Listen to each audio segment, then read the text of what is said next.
ngan mad asli sok disebat mad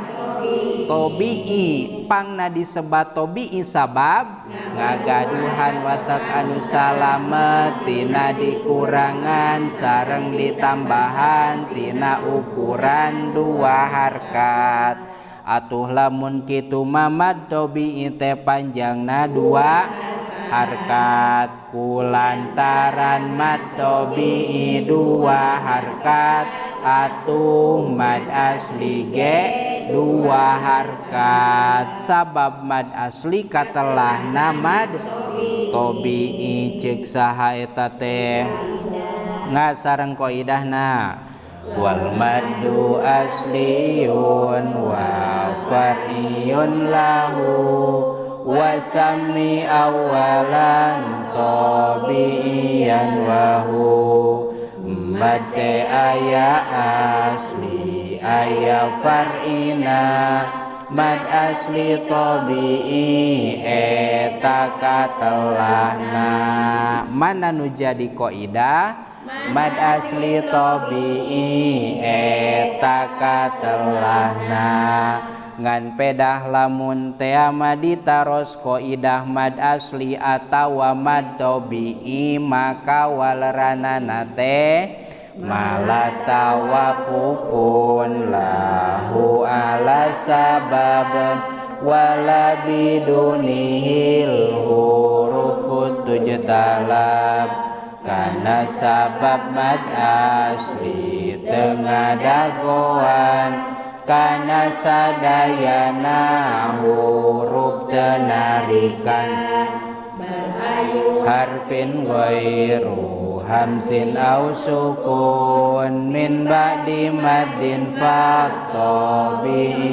yakun balik takana tabi kabeh huruf salianti hamzah jeung sukun sok terap anu mana huruf madde sadayana aya tilu anu dikumpulkeun dina lafad wayin naon nu tilu teh wawu alif iya dikumpulkeunana dina lafad wayin sareng qaidahna hurufuhu salasatun fa'iha min lafdin wayin wahya finuhiha huruf mate ayati lusadayana dina lafad wayin dikumpulkeunana ngan peda huruf mad nu tilu teh ngagaduhan syarat lamun alif disukunkeun samemehna dipatah lamun wawu disukunkeun samemehna digomahkeun lamun iya disukunkeun cek urang mah alif pae ba'da jabar wawu pae ba'da ps iya pae ba'da sareng qaidah syarat mad kasru qoblal ya wa qoblal wawi dom syartun wa fathun qabla alif multazam wa iya ps jr numaina alif kujabar syarat huruf madna tak jadi mad tabi'i teh panjangna dua harkat ari dua harkat teh baheula mah dua ketuk maksud dua ketuk teh kieu lamun sahuruf macana sapertoskeun kieu ko berarti dua teh ko ayeuna hijikeun nu dua ketuk ieu teh ko ta eta dua harkat gitu. Jadi maksud dua ketuk teh dua hurufeun nya. Atuh kulantaran dua hurufeun lamun maca hurufna anca wa iz ko. Jadi kaya kieu wa iz ko tah pas kokona dihijikeun tah kokona teh diketuk wa iz ko ayeuna hijikeun wa iz ko tah kitu pangna disebut dua ketuk teh dua hurufeun tah dua ketuk dihijikeun ya. wa id koko hijikeun kokona wa id ko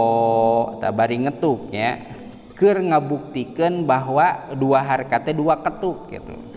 lamun reku ketuk nya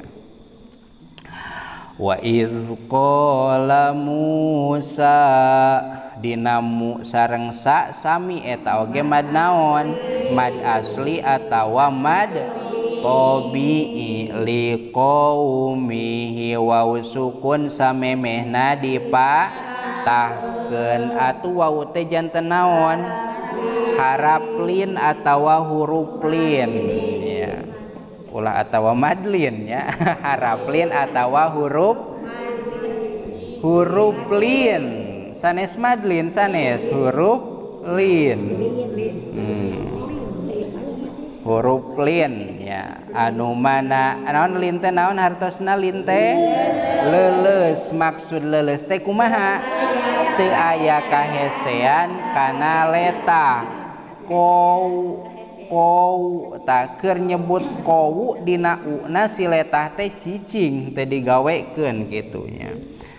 anu mana harap lin teh sadayana aya dua nya eta wawu sareng iya anu disukunkeun bari samemehna dipatahkeun harap lin lamun diwaqofkeun bisa jadi mad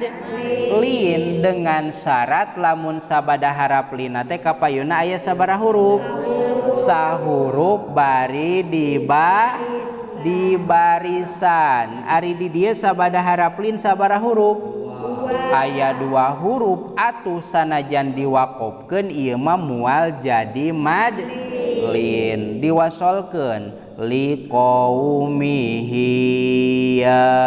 diwaqofkeun li qaumi henteu jadi li qaumi tah henteu kitu jadi ieu mah harap lin anu diwaqofkeunana teu jadi madlin sareng qaidahna walainu min hal ya wawun sakana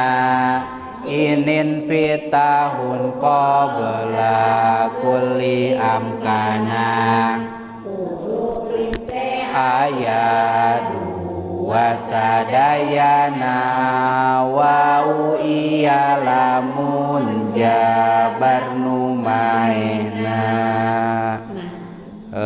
pan teu jadi madlin ya mual aya madlin lamun ngaos nah diwaqofkeun kan jadi madlina oge henteu jadi mual aya qaidah eta nya qaidah eta mah khusus kanu harap lin anu lamun diwaqofkeun teh jadi madlin li qaumihi mihi lamun mihi diwasolkeun panjang lamun diwaqofkeun pondoknya lamun wasol mah li qaumihi ya qaum ngan lamun diwaqofkeun li qaumi tah nalika diwasolkeun dibaca panjang dinahi namina mad naon namina mad silah nya namina teh mad silah naon qasiroh ari mad teh panjang ari silah teh naon silah teh ari silah teh naon silaturahmi geuning aya naon silah teh disambungkeun nya ari silah teh disambungkeun jadi dibaca panjang soteh lamun macana disambungkeun dina bahasa maca Quran disambungkeun teh dinaon ngaranna diwasolkeun tah jadi silah teh disambungkeun atawa diwasolkeun dibaca panjang soteh lamun diwasolkeun atawa lamun disambungkeun ari qasiro hartosna qasiro teh hartosna pendek